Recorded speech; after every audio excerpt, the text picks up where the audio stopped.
The room is quiet, too quiet. The kind of silence that feels like it's holding its breath. On the other side of the studio glass, an 8-year-old boy stands frozen, staring at a microphone almost as tall as he is. The hum of the fluorescent lights. The faint buzz of the control board. The tightness in the air before history decides whether it will be made, or forgotten. Before we continue, don't forget to subscribe and turn on the notification bell, so you never miss another untold story. March 23, 1968.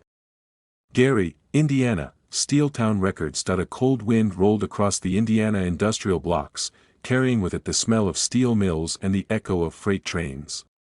Inside a small, aging building at 5815 West Washington Street, time felt suspended.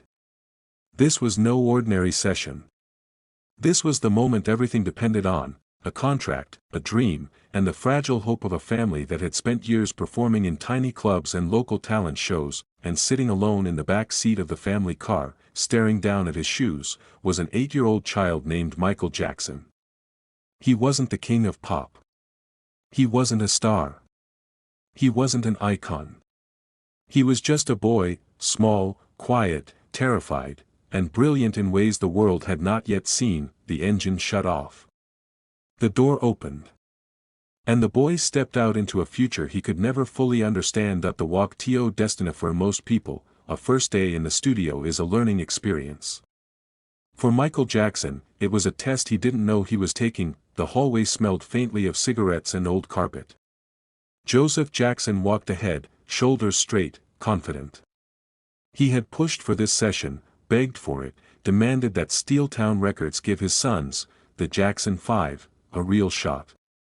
But everyone in the building knew the truth: this opportunity was fragile. One mistake, one poor recording, one bad impression, and the deal was gone. Inside Studio A, engineer Don Davis prepared the tape machine. 15 years of experience. Gospel legends, blues veterans, gritty Chicago soul singers, he'd seen them all. He knew what to expect from young artists: nerves, wobbly notes, rush timing, and the absolute guarantee that the first take was never the one. That he glanced up as a small figure entered the room. A child with an oversized afro, headphones slipping slightly down his ears, eyes wide but unreadable. "Stand right here," the producer said, positioning him in front of the mic. Don didn't look twice. Kids were kids. Cute, energetic, unpredictable. But not masters. Not perfectionists. Not prodigies, certainly not at 8. The song that changed everything. "Okay, Michael," the producer called out, holding the sheet music. "This is your song, big boy. You've rehearsed it. Just relax." Relax, the word hit him like a weight. His stomach sank. His palms were sweating. He could feel every beat of his heart. This was his first time in a professional studio. The headphones were too big. The booth felt too small. The room smelled different than rehearsal spaces.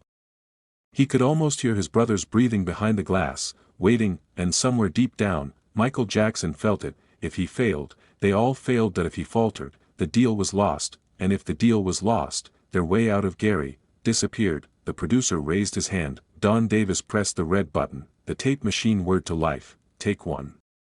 The first note. Michael opened his mouth, and the world shifted. Not for the audience.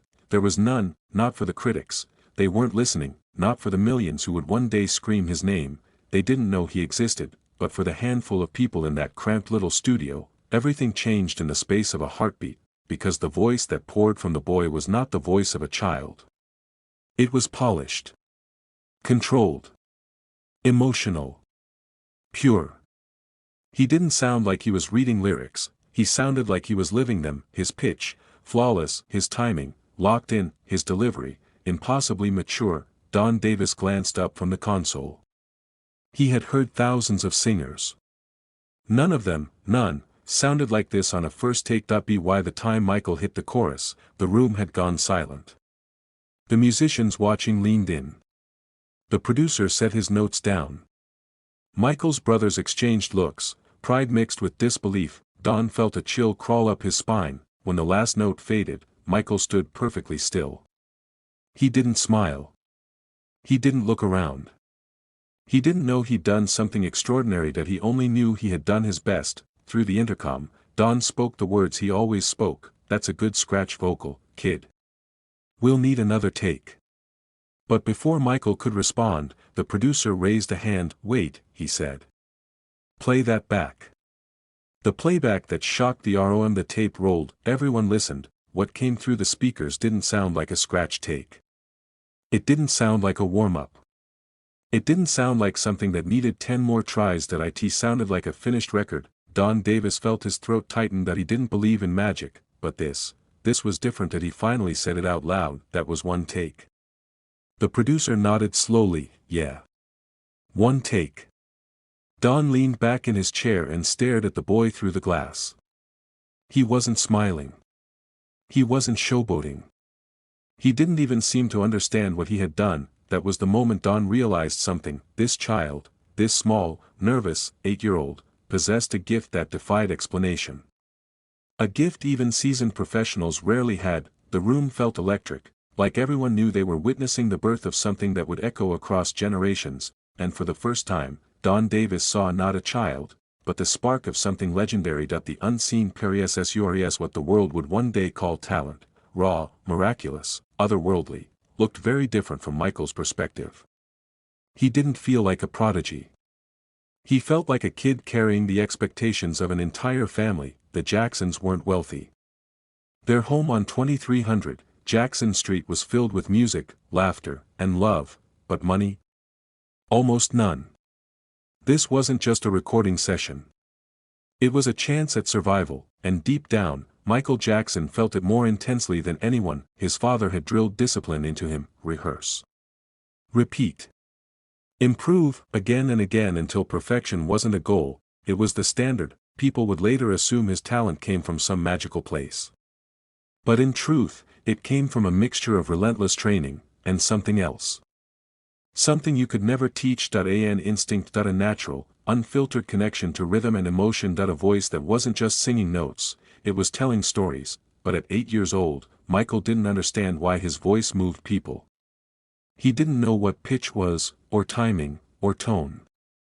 He only knew how to feel a song, and feeling, for him, was everything. The engineer who couldn't believe his ears when the playback finished. The room remained silent. Don Davis cleared his throat. "Michael, come to the control room for a second." Michael walked in, headphones still around his neck. He looked up at Don nervously, waiting to be told what he needed to fix. Instead, Don asked the simplest question: "How did you do that?" Michael blinked. "Do what?" "That take," Don said. "You didn't miss a note." Michael shrugged softly. "I just sang it how I hear it in my head." Don exchanged another look with the producer, because that, right there, was the answer. Genius doesn't struggle to achieve perfection. Genius hears perfection first, and simply recreates it. For the rest of the session, Michael recorded harmonies, ad-libs, and backing parts with a precision that seasoned artists usually needed hours to accomplish. By the end of the day, the team realized something extraordinary. They weren't just recording a song, they were recording the beginning of a legacy. The secret moment they never told the press, what documentaries rarely mention, is what happened after the recording. The room had emptied. The brothers were outside. Joseph Jackson was talking about contracts with the producer.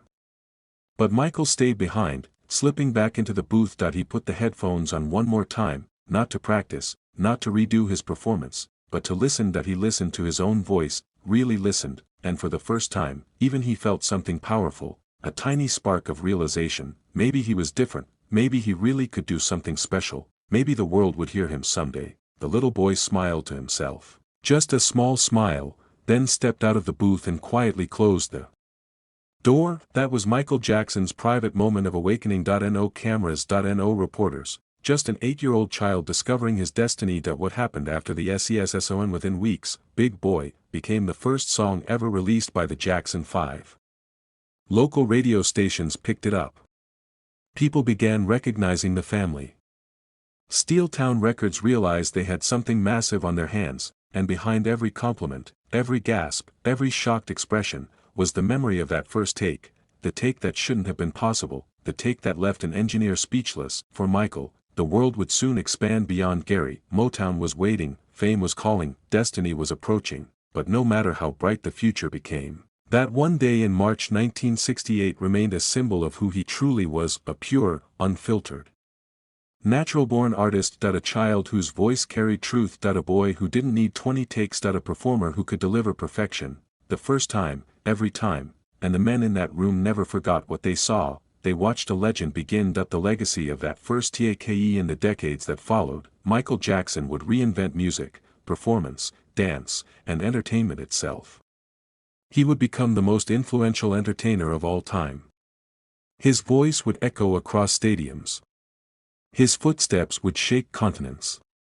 His artistry would redefine what it meant to be a superstar, but if you trace all of it, the moonwalk, the records, the accolades, back to its origin, you end up in that small recording booth in Gary, Indiana. An 8-year-old child standing in front of a microphone, terrified but determined, singing his heart out, not for fame, not for money, but because he couldn't imagine doing anything else. That first take wasn't just evidence of talent. It was a promise. A whisper from destiny, you were born for this. And Michael Jackson, even at 8, answered that call with everything he had. The final message as you listen to that early recording today, knowing the journey that followed, you hear something beyond music. You hear courage. You hear passion. You hear the roots of a genius who refused to be ordinary, and that is why this moment, March 23, 1968, still matters. It reminds us that greatness often begins quietly. In small rooms. In forgotten studios, with young dreamers who don't yet know they will change the world. If this story moved you, make sure to subscribe, like, and share this video. Your support helps keep these forgotten moments of music history alive, and brings more untold stories to light. Don't forget to hit the notification bell, so you never miss the next chapter.